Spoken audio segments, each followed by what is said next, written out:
In today's video, we're going to talk about how to be successful in managing your HOA and Condo Association violations.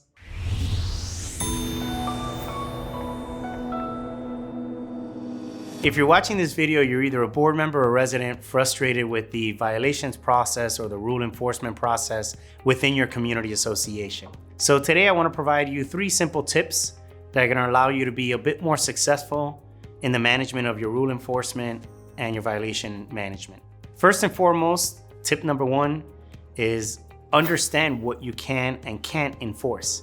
Many times when we take on new clients, they're sending violations to residents that they don't even have the right to send the violations to. So it's important that as a board of director, as a resident or a committee member, that you understand what you can and can't send your violations. You're gonna find this information within your documents. It's important to keep top of mind that statute change, where it does require you to put the actual rule or the actual violation that person is violating within the letter.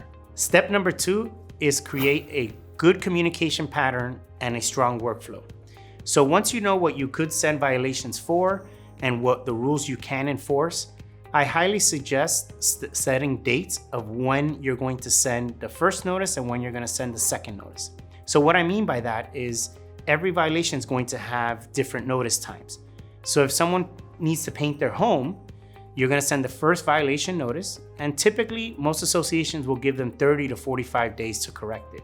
That same correction period is not the same for a garbage bin. Many associations want that garbage bin removed that day or the next day.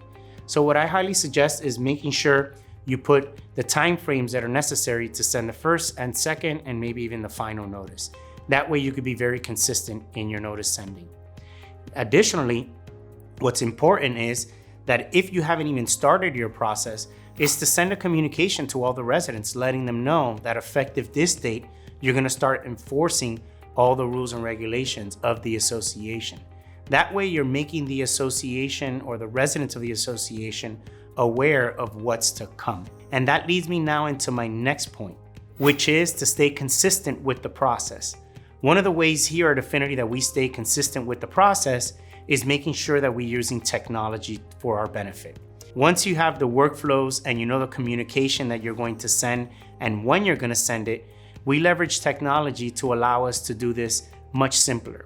So what that means is if we send a violation for the painting of a home and it's been 35 days, the system will automatically alert us that a second notice needs to be done or an inspection needs to be conducted to see if that house was painted. Additionally, it allows the board and the committee the ability to see live what's going on with the violation and rule enforcement process.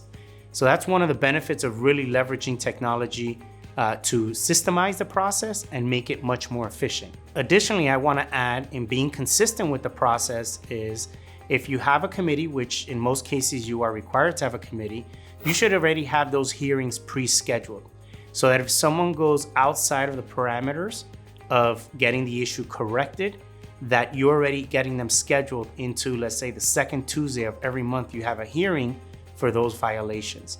That way you can be very consistent in your process. Remember, it's important that you're not doing any selective enforcement if you're on the board.